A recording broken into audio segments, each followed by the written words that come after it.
Hey there, everybody. I'm King 5 Meteorologist Leah Pezzetti. Happy Monday to you.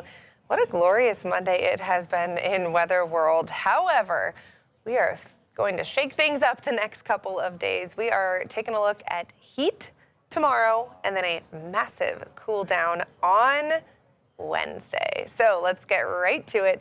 Get you going with your extended forecast. Here is what we're looking at as of Monday afternoon. Oh my goodness, it's so beautiful outside. We have some high-level cirrus clouds, but overall bright blue skies. Temperatures have made their way into the 70s as of Monday afternoon. We're not done with the warming yet. That could change though. For the remainder of this evening, we're holding on to clear skies. Sunset is just after 8:30 p.m. this evening, and then we'll eventually cool into the 50s into our overnight hours. Speaking of daylight and sunset, check this out. We, as of today, this is our final day of daylight, less than 15 hours. Tomorrow, we are welcoming back 15 hours of daylight. Of course, the most daylight we will get is 16 hours on that summer solstice on June 21st, so we still have another hour to add on, but we are definitely at that time of the year when our daylight is lengthy, and that also helps our atmosphere warm up because we have more daylight. So here is a look at our headlines for the next couple of days. For tomorrow, temperatures are going to warm up even more. So today we're around 70. Tomorrow we will be around 80 degrees. Wednesday, we have some early morning showers that are going to move in and cooler temperatures as well. So a massive shift in the pattern from Tuesday into Wednesday, but then that cool, cloudy, and damp pattern sticks around as we head into this upcoming weekend. So far for the day, temperatures have been into the 60s and 70s for Monday. So yes, that is warmer than the typical low to mid 60s that we would see for this time of the year, but it's not too far off. I'm not necessarily concerned about today. Tomorrow, though, that is a different story. Tomorrow, we are going to be in the 70s by lunchtime. We're holding on to the 70s all day long, and our highs will be around 80 degrees.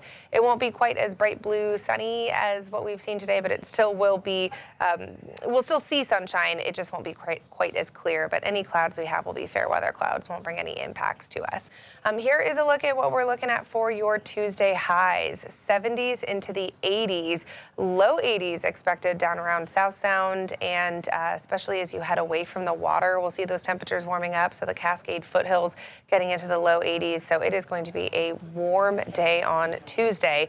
This is the warmest day of the week, though. It's short-lived. I'm going to show you what we're looking at Wednesday. So just 24 hours later, check this out. Tuesday, look at this. 70s, 80s. Now look at Wednesday, 50s. Maybe into the 60s if we're lucky. Yeah, 20 degrees of cooling in the span of just 24 hours. That is a massive cool down, everybody.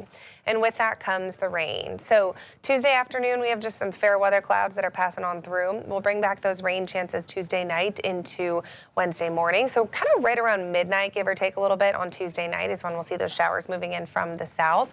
And then we'll see the heaviest rain in our early morning hours. This is Wednesday morning, 4 a.m. here. So we'll definitely see some heavy rain, but a lot of us may be asleep still at this point or not quite on the roadways.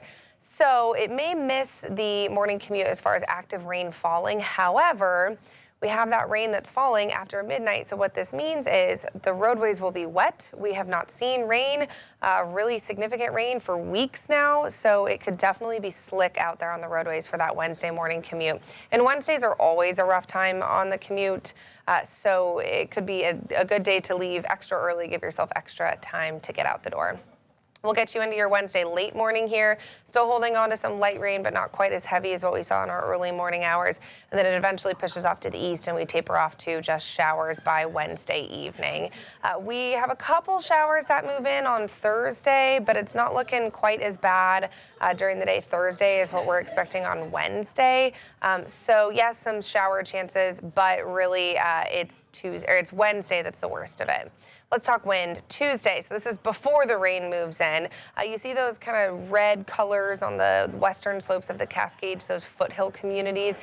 We are going to get some nice downslope winds through the Cascade Gap. So those typical areas that see the strong wind when we have that flow from the east to the west, this is, down I-90, down Highway 2, you typically see the strongest wind when we see this setup. So get ready for some breezy conditions there, but thankfully it is fairly isolated on Tuesday. But then we get into Wednesday and we will see breezy conditions on Wednesday. Around the Sound, it's breezy in the 20 to 30 mile per hour range, but take a look on the eastern slopes of the Cascades and our higher elevations as well. Everywhere from Chelan to Wenatchee, 30 to 45 miles per hour gusts are possible. And that continues into our late evening hours on Wednesday. So really Wednesday, starting in the afternoon all the way into our late evening hours, we will see very windy conditions for our mountains and eastern slopes of the Cascades on Wednesday. All right, 7-day forecast. Look at this difference. My goodness. We go from 80s on Tuesday, sunny skies, to 20 degrees of cooling on Wednesday. 60s expected. Maybe, honestly, if we don't hit the 60-degree marker, I wouldn't be surprised. We've backed off these highs pretty significantly, and we're still kind of fine-tuning it. As we get the latest runs of models, it gets cooler and cooler and cooler.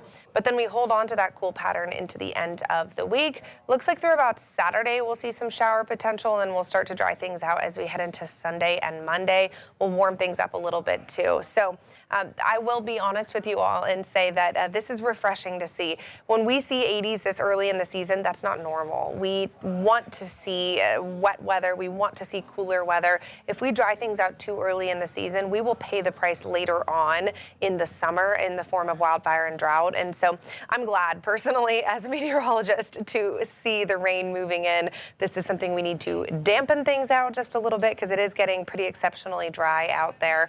So that is a good thing. I know rain can definitely put a damper on things, but in the big picture, this rain this week is definitely going to pay off. And temperatures are going to give us a little bit of a break as well. We don't want to get too hot too fast for heat risk as well, for our own personal health. So a mixed bag for everybody. If you like the heat, soak up Tuesday. If you like the cooler weather, you're in luck by the end of the week. But be sure to stay with the King 5 weather team. We'll bring you the very latest and show you those latest model runs as we get closer to this roller coaster of a week.